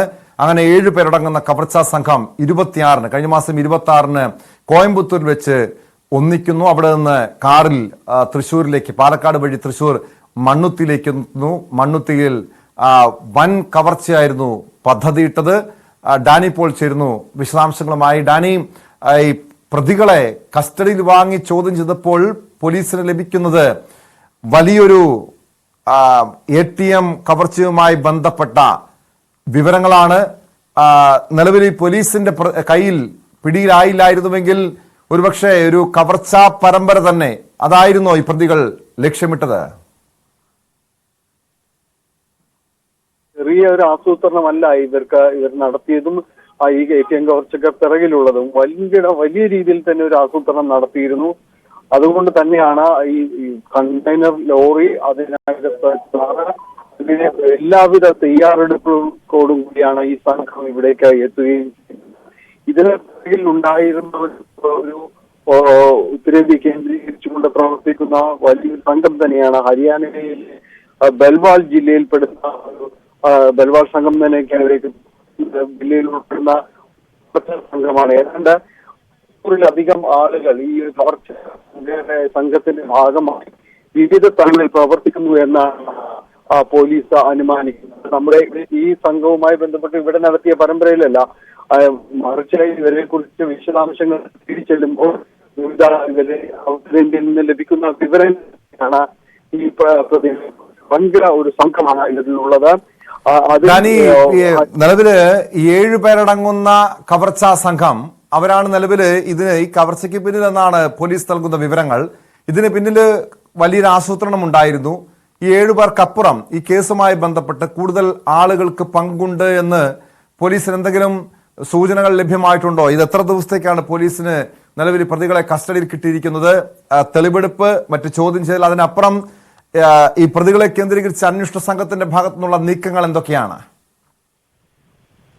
ഇതിൽ പ്രധാനമായും തന്നെ കേന്ദ്രീകരിക്കുന്നത് ഇവർ കൂടുതൽ ഒരു മോഷണത്തിന് പരമ്പരയിട്ടിരുന്നു. അതിന് എന്തുവിധ തയ്യാറെടുപ്പുകളും കാര്യങ്ങളും എല്ലാം തന്നെ നടത്തിയിരുന്നു എന്ന കാര്യങ്ങളാണ് തയ്യാറെടുത്തിരുന്നത്. ഈ സംഘത്തിൽ, ഈ മോഷ്ടാക്കൽ സംഘത്തിൽ ഹരിയാനയിൽ എത്തിയ കവർച്ചാ സംഘം അവർ തമിഴ്നാട്ടിലേക്ക് എത്തുന്നത് ഈ മാസം 25-ന് 3 സംഘങ്ങളായി തിരിഞ്ഞാണ് ഇവർ എത്തുന്നത്. ഇതിൽ സുബുക്കർ കാന്ത്, സൗഗിൻ എന്നിവർ വിമാനമാർഗം ഹരിയാനയിൽ നിന്ന് കോയമ്പത്തൂർ എത്തുന്നു. മുഹമ്മദ് ഇക്രം, ഇർഫാൻ സക്കൂർ, അതോടൊപ്പം തന്നെ അസ്ർ അലി എന്നിവർ കോയമ്പത്തൂർ എത്തുന്നു. ഡൽഹിയിൽ നിന്ന് ചെന്നൈയിലേക്ക് ട്രക്കുമായി മുബാറക്കും ജുനദീനും എത്തുന്നു. അങ്ങനെ 7 പേരടങ്ങുന്ന സംഘം ഇവിടേക്ക് കോയമ്പത്തൂരിൽ വെച്ച് 26-ന് ഒരുമിച്ച് കാണുന്നു. ഇവിടെ നിന്നാണ് ഇവർ കോയമ്പത്തൂർ, പാലക്കാട് വഴി തൃശ്ശൂർ, മണ്ണുത്തിയിലേക്ക് എത്തുന്നത്. മണ്ണുത്തിയിൽ നിന്ന് ഈ സംഘം കണ്ടെയ്നറിൽ നിന്ന് കാർ ഇറക്കി അതിനുശേഷം ഗൂഗിൾ മാപ്പ് നോക്കി പിന്നീട് മുന്നോട്ട് നീങ്ങുന്നു. ഇതിനെയാണ് പിന്നീട് പ്രധാനമായും തന്നെ കവർച്ച നടത്തുന്ന ATMകൾ കേന്ദ്രീകരിച്ചുകൊണ്ട് ഇവർ മുന്നോട്ട് നീങ്ങുകയും ചെയ്യുന്നത്. ഇതിൽ മുഖ്യ ആസൂത്രകൻ എന്ന് പറയുന്നത് മുഹമ്മദ് ഇക്രമാണെന്നാണ് കേരള പോലീസ് പറയുന്നത്. ഇവിടെ നടത്തിയ കവർച്ചയുടെ മുഖ്യ ആസൂത്രകനാണ് ഇയാൾ എന്നാണ് പോലീസ് കരുതുകയും ചെയ്യുന്നത്. എന്തായാലും പോലീസിന് ഇക്കാര്യത്തിൽ ഒരു ഉറപ്പുണ്ട്. കാരണം വളരെ പെട്ടെന്ന് തന്നെ ഇവരെ ട്രാക്ക് ചെയ്യാനായിട്ട് സാധിച്ചു എന്ന് തന്നെയാണ്. അതുകൊണ്ട് തന്നെയാണ് ഇവരിലേക്ക് അന്വേഷണം വളരെ പെട്ടെന്ന് ഇവരിലേക്ക് എത്തുന്നത് സംഭവിക്കുന്നത്. ഒരു മണിക്കൂറിനകം തന്നെ പ്രതികളെ ട്രാക്ക് ചെയ്യാനായിട്ട് പോലീസിന് കഴിഞ്ഞു എന്നാണ് വിലയിരുത്തുന്നത്. എന്തായാലും ഇവരിലേക്ക് എത്തുമ്പോൾ ഇപ്പോൾ വിവിധ പോലീസ് സ്റ്റേഷനുകളിലായിട്ടാണ് ഈ കവർച്ച കേന്ദ്രം നടന്നിരിക്കുന്നത്. അപ്പോൾ ഓരോ സ്ഥലത്തെയും പ്രത്യേകം കേസുകളായിട്ട് എടുത്ത് ഓരോ തവണയും 5 ദിവസത്തേക്ക് കസ്റ്റഡിയിൽ വാങ്ങി കൂടുതൽ സമയം ഈ പ്രതികളെ ഹോൾഡ് ചെയ്തതിനു ശേഷം വിശദാംശങ്ങൾ ഇവരിൽ നിന്ന് ഈ സംഘത്തെക്കുറിച്ച് കേരളത്തിൽ ഇതിനു മുൻപ് എത്തിയിട്ടുണ്ടോ എന്നത് അടക്കമുള്ള കാര്യങ്ങൾ മുഴുവനായിട്ട് തന്നെ പുറത്തു കൊണ്ടുവരിക എന്ന് തന്നെയാണ് പോലീസ് ഉദ്ദേശിക്കുന്നത്. കൂടുതൽ വിശദാംശങ്ങൾ അപ്പോഴേക്കും പ്രതികളിലേക്ക് എത്താൻ കഴിയുമെന്ന് കരുതുകയും ചെയ്യുന്നുണ്ട്. തമിഴ്നാട് പോലീസും ഇവർക്കെതിരെ കേസ് എടുത്തിട്ടുണ്ട്.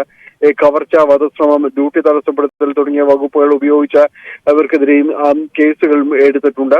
ഇവരെല്ലാവരും തന്നെയും ഈ ATM കവർച്ചയുമായി ബന്ധപ്പെട്ട നേരത്തെ തന്നെ ഉണ്ടായിരുന്നവർ തന്നെയാണ്. ഇവർക്കെതിരെ ഹരിയാന, മഹാരാഷ്ട്ര, അതോടൊപ്പം രാജസ്ഥാൻ, തമിഴ്നാട് തുടങ്ങിയ സ്ഥലങ്ങളിൽ ഇവർക്ക് ATMകൾ കൊള്ളയടിച്ച ഇവർക്ക് ശീലമുണ്ട്. അത്തരം സംഘങ്ങളിൽ പെട്ടവരാണ്. പ്രധാന ആസൂത്രകനായ മുഹമ്മദ് ഇക്രം ഹരിയാനയിൽ ജയിലിൽ നിന്ന് ശിക്ഷ കഴിഞ്ഞ് ഇറങ്ങിയത് 2 മാസം മുൻപാണ് ഇറങ്ങുന്നത്. ഇതിനുശേഷമാണ് ഇവരെ ഒരുമിക്കുകയും കേരളത്തിലേക്ക് വരാനായിട്ട് തീരുമാനിക്കുകയും ചെയ്യുന്നത്. പഴയ ATMകൾ അവരിത് കവർച്ചയുടെ പ്രധാന ആസൂത്രകൻ മുഹമ്മദ് ഇക്രം എന്ന് പോലീസ് പറയുന്നുണ്ട്. ഇയാൾ ജയിൽ മോചിതനായത് ഈ അടുത്തിടെയാണ്.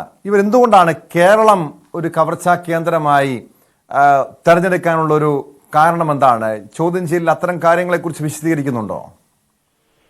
ചോദ്യം ചെയ്യൽ അത്തരം കാര്യങ്ങളിലേക്ക് കടക്കുന്നതേ ഉള്ളൂ. കാരണം ഇവരിൽ നിന്ന് കൂടുതൽ വിശദാംശങ്ങൾ എടുക്കാനുണ്ട്. പ്രത്യേകിച്ച് കേരളത്തിലേക്ക് എത്തുമ്പോൾ ഒരു സൗകര്യം എന്ന് പറയുന്നത് നഗരങ്ങൾ കേന്ദ്രീകരിച്ചുകൊണ്ട് തന്നെ നിരവധിയായ ATM വളരെ വളരെ എളുപ്പത്തിലേക്ക്, അത് മാത്രവുമല്ല ഇവർക്ക് കവർച്ച നടത്താൻ സൗകര്യപ്രദവുമായ രീതിയിൽ പലയിടത്തും തന്നെയും ഇപ്പോൾ സെക്യൂരിറ്റി ഒഴിവാകുന്നുണ്ട്, പലയിടത്തും ഉണ്ടാവുന്നുണ്ട്. അത് മാത്രവുമല്ല പ്രധാന നിരത്തുകളിൽ നിന്ന് മാറി ATMകളുണ്ട്. അങ്ങനെ അത്തരം ആദ്യഘട്ടത്തിൽ ഇവർ നിരീക്ഷണത്തിലേക്ക് കൊണ്ടുവരുന്നത് പൊതുനിരത്തിൽ നിന്ന് ഏത് സമയം വാഹനങ്ങൾ പോകുന്ന സ്ഥലത്ത് നിന്ന് മാറി നിന്നുകൊണ്ടുള്ള ATMകളാണ് ഇവർ ശ്രദ്ധയിലേക്ക് എത്തുന്നത്.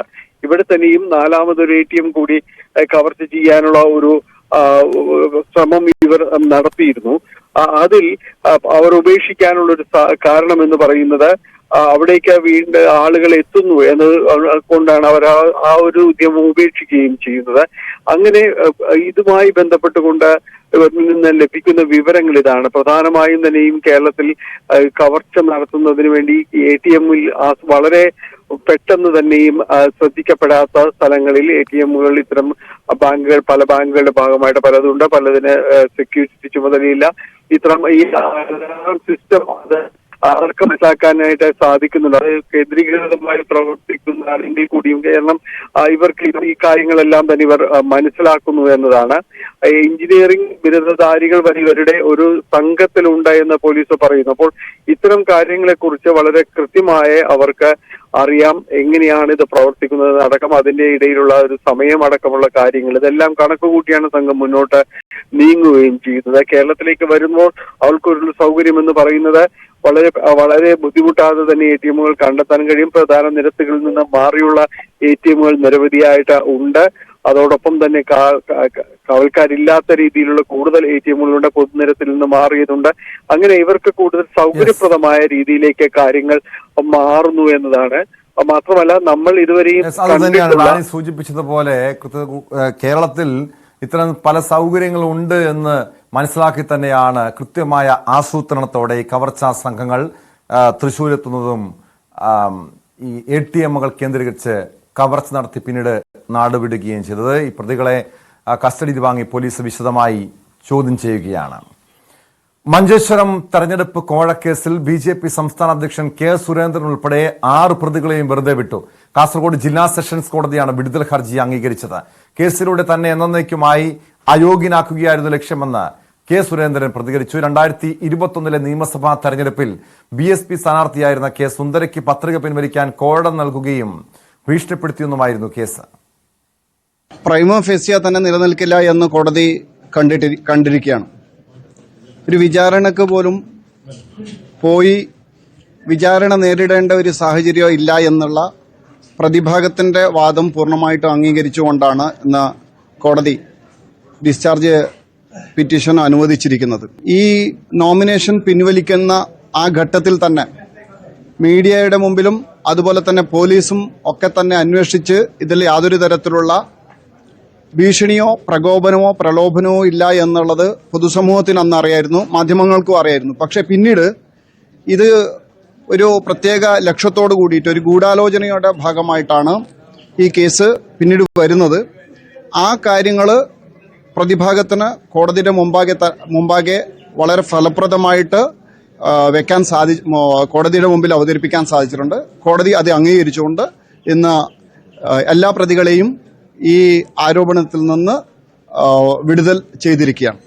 ഞാൻ ഈ കേസ് എടുത്തപ്പോൾ തന്നെ പറഞ്ഞിരുന്നു, സത്യം ജയിക്കും, സത്യമേവ ജയതേ എന്ന് എല്ലാ ഘട്ടങ്ങളിലും ഞാൻ മാധ്യമങ്ങളോടും പൊതുസമൂഹത്തോടും പറഞ്ഞിരുന്നു. വളരെ ആസൂത്രിതമായി കെട്ടിച്ചമച്ച ഒരു കള്ളക്കേസാണിത്.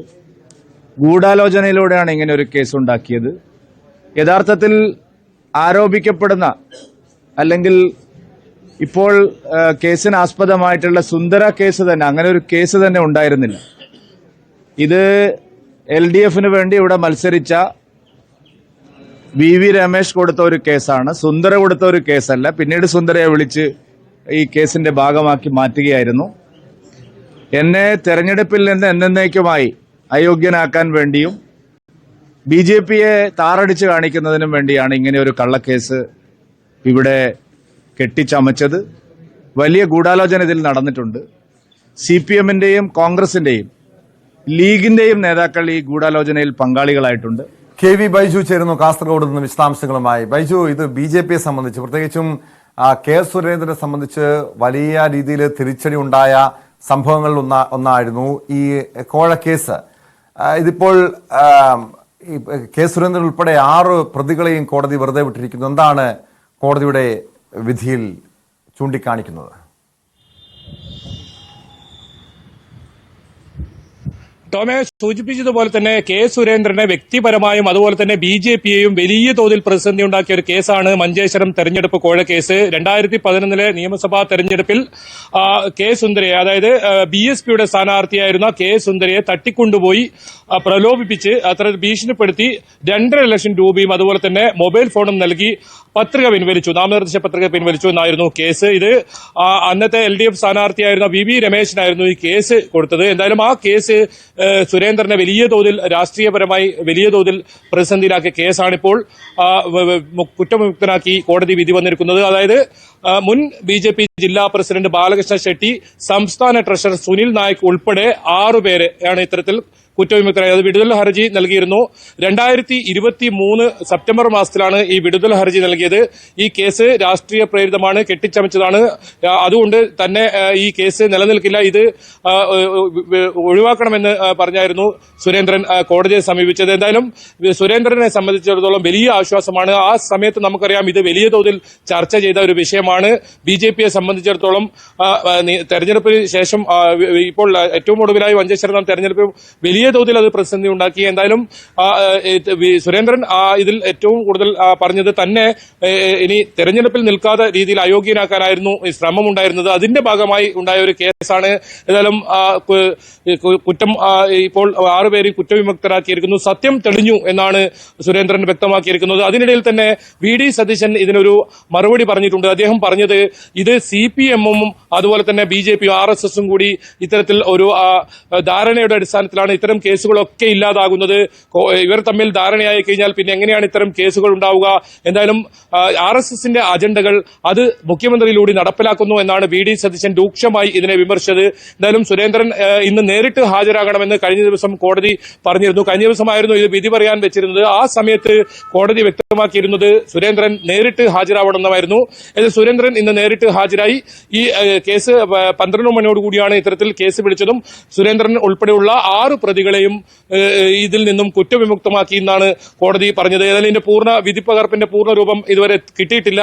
അതിൽ എന്തൊക്കെ പരാമർശങ്ങൾ കോടതി നടത്തിയിട്ടുണ്ടെന്ന് നോക്കണം. ഇതിൽ K. സുന്ദര പരസ്പര വിരുദ്ധമായ മൊഴികളാണ് ഈ വാദത്തിനിടെ നൽകിയെന്നാണ് നേരത്തെ നിരീക്ഷണമുണ്ടായത്. അത് മാത്രമല്ല ഈ കോഴ വാങ്ങിയവർക്കെതിരെയും കേസെടുക്കണ്ടേ എന്ന് കോടതി ഈ ഘട്ടത്തിൽ ചോദിക്കുന്ന അവസരം കൂടി ഉണ്ടായി. എന്തായാലും ഇതിൽ മേൽക്കോടതിയിൽ അപ്പീൽ പോകുമെന്നാണ് VV രമേശൻ വ്യക്തമാക്കിയിരിക്കുന്നത്. തന്റെ കയ്യിൽ കൂടുതൽ തെളിവുകളുണ്ട്, അത് മേൽക്കോടതിയെ അറിയിക്കുമെന്ന് VV രമേശനും അറിയിച്ചിട്ടുണ്ട്.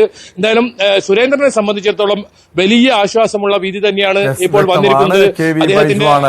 വിവരങ്ങൾ നൽകിയത് K. സുരേന്ദ്രനെ സംബന്ധിച്ച് ആശ്വാസകരമായിട്ടുള്ള വിധിയാണ് കോടതിയിൽ നിന്ന് വന്നിരിക്കുന്നത്. മഞ്ചേശ്വരം തെരഞ്ഞെടുപ്പ് കോഴ കേസിൽ K. സുരേന്ദ്രൻ ഉൾപ്പെടെ 6 പ്രതികളെയും കോടതി വെറുതെ വിട്ടിരിക്കുന്നു. സ്പോട്ട് ലൈവ് പൂർണ്ണമാകുന്നു. നമസ്കാരം.